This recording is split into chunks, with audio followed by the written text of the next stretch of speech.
The Telltale Heart by Edgar Allan Poe.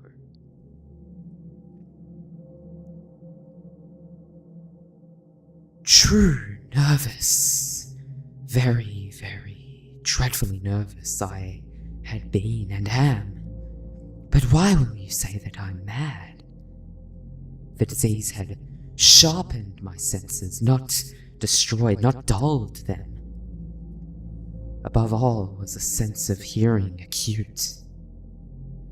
I heard all things in the heaven and in the earth. I heard many things in hell. How then am I mad? Hearken! And observe how healthily, how calmly I can tell you the whole story.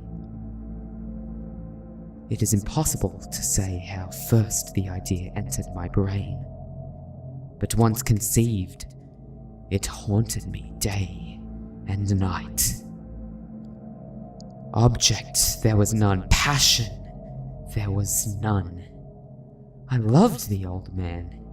He had never wronged me. He had never given me insult. For his gold I had no desire. I think it was his eye. Yes, it was this.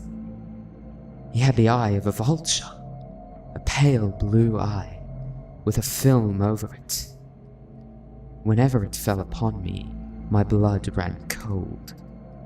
And so by degrees, very gradually, I made my mind up to take the life of the old man, and thus rid myself of the eye forever. Now this is the point. You fancy me mad. Madmen know nothing.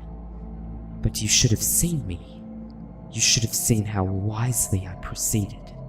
With what caution, with what foresight, with what dissimulation I went to work. I was never kinder to the old man than during the whole week before I killed him. And every night, about midnight, I turned the latch of his door and opened it, oh so gently. And then, when I had made an opening sufficient for my head, I put in a dark lantern, all closed that no light shone out. And then I thrust in my head. Oh, you would have laughed to see how cunningly I thrust it in. I moved it slowly, very, very slowly, so that I might not disturb the old man's sleep. It took me an hour to place my whole head within the opening so far that I could see him as he lay upon his bed. Ha! Would a madman have been so wise as this? And then, when my head was well in the room, I undid the lantern cautiously, oh so cautiously. Cautiously, for the hinges creaked. I undid it just so much that a single thin ray fell upon the vulture eye. And this I did for 7 long nights. Every night, just at midnight. But I found the eye always closed, and so it was impossible to do the work.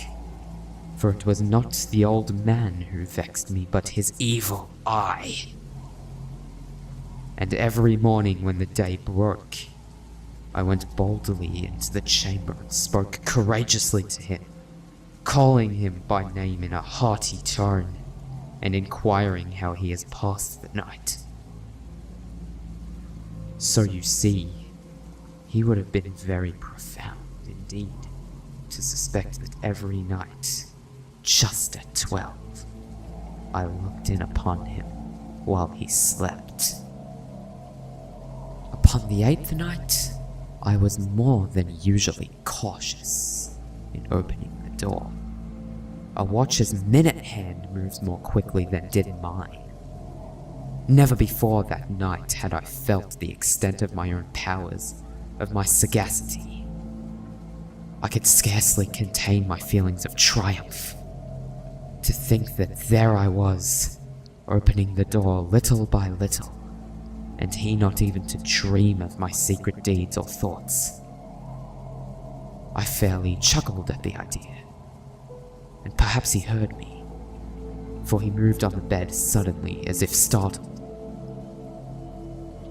Now you may think that I drew back, but no! His room was as black as pitch with the thick darkness, for the shutters were closed fastened through the fear of robbers, and so I knew that he could not see the opening of the door, and I kept pushing it on steadily. I had my head in and was about to open the lantern when my thumb slipped upon the tin fastening, and the old man sprang up in his bed crying out, "Who's there?" I kept quite still and said nothing. For a whole hour I did not move a muscle, and in the meantime I did not hear him lie down. He was still sitting up in the bed listening just as I have done, night after night, hearkening to the death watches in the wall. Presently I heard a slight groan, and I knew it was the groan of mortal terror. It was not the groan of pain or of grief. Oh no, it was the low stifled sound that arises from the bottom of the soul when overcharged with awe. I knew the sound well, with its dreadful echo. The terrors that distracted me. I say I knew it well. I knew what the old man felt and pitied him, although I chuckled at heart. I knew that he had been lying awake ever since the first slight noise when he had turned in the bed. His fears had been ever since growing upon him. He had been trying to fancy them causeless, but could not. He had been saying to himself, "It's nothing but the wind in the chimney. It is only a mouse crossing the floor. It's merely a cricket which has made a single chirp."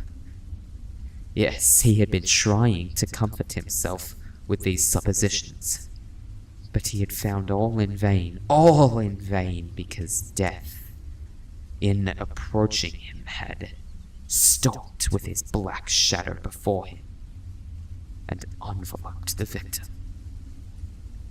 And it was the mournful influence of the unperceived shadow that caused him to feel, although he neither saw nor heard, to feel the presence of my head within the room.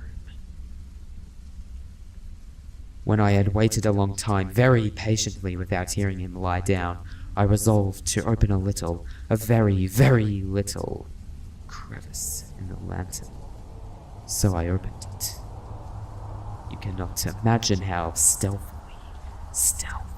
until at length a simple dim ray, like the thread of the spider, shot from out the crevice and fell full upon the vulture eye. It was open, wide open, and I grew furious as I gazed upon it.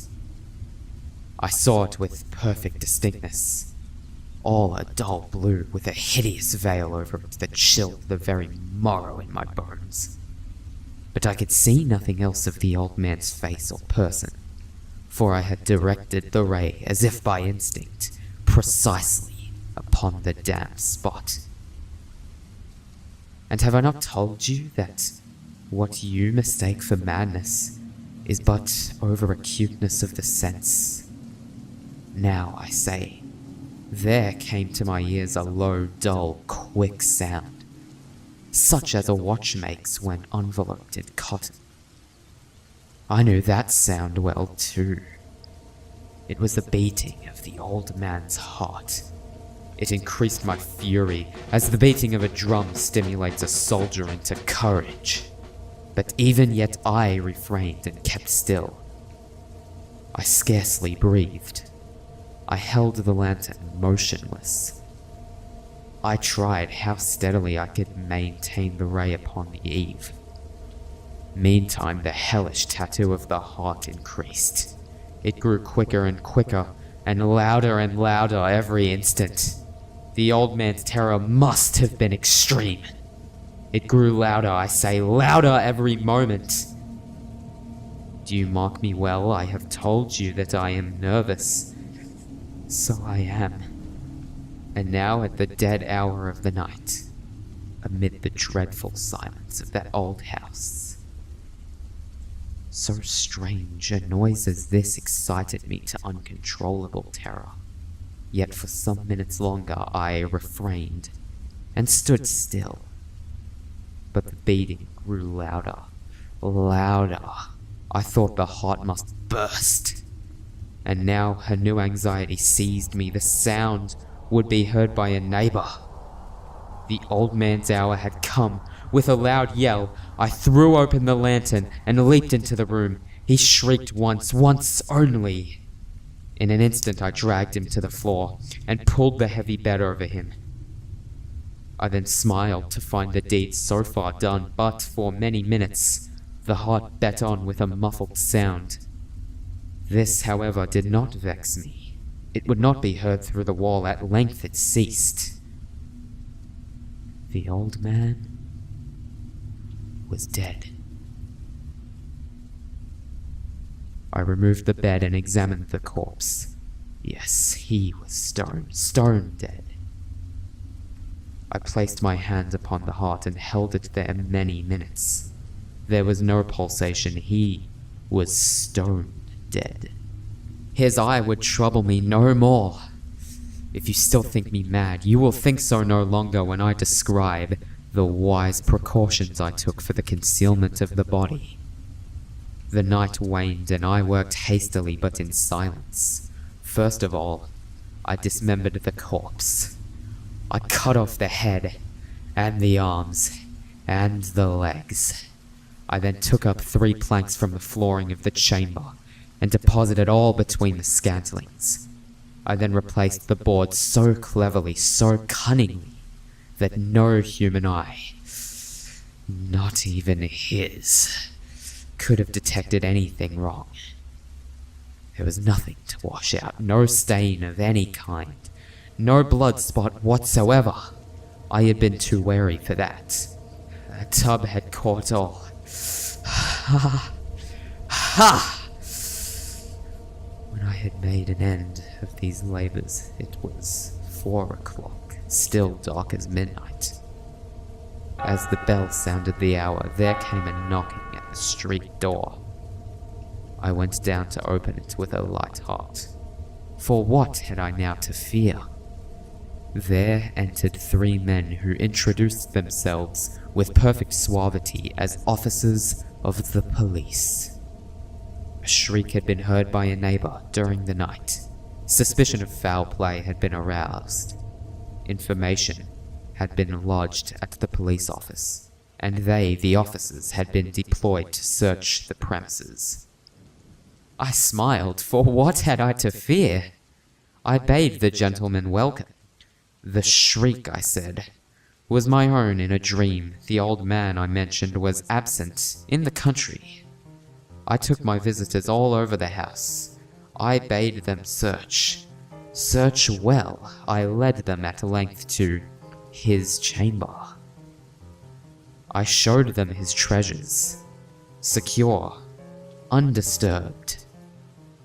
In the enthusiasm of my confidence, I brought chairs into the room and desired them here to rest from their fatigues, while I myself, in the wild audacity of my perfect triumph, placed my own seat upon the very spot beneath which reposed the corpse of my victim. The officers were satisfied. My manner had convinced them. I was singularly at ease. They sat, and while I answered cheerfully, they chatted of familiar things, but ere long, I felt myself getting pale, and wished them gone. My head ached, and I fancied a ringing in my ears. But still they sat, and still chatted.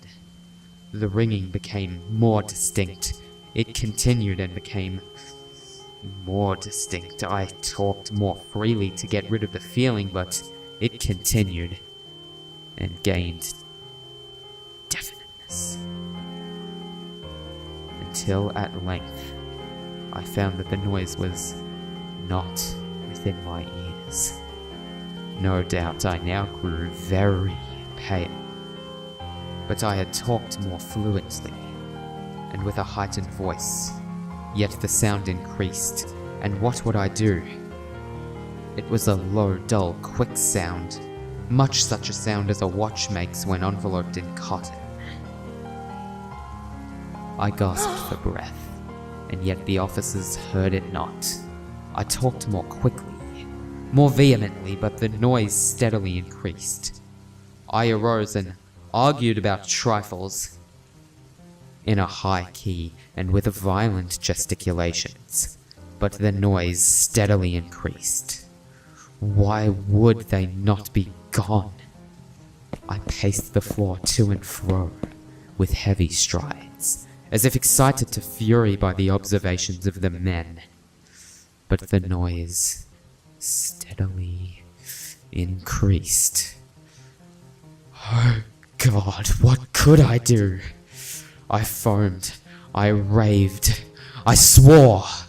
I swung the chair upon which I had been sitting and grated it upon the boards, but the noise arose over all and continually increased. It grew louder, louder, louder! And still the men chatted pleasantly and smiled. Was it possible they heard not? Almighty God, no, no, they heard. They suspected, they knew. They were making a mockery of my horror. This, I thought, and this I think. But anything was better than this agony. Anything was more tolerable than this derision. I could bear those hypocritical smiles no longer. I felt that I must scream or die. And now, again, hark! Louder! Louder! Louder! Villains! I shrieked. Dissemble no more! I admit the deed! Tear up the planks! Here! Here! It's the beating of his hideous heart!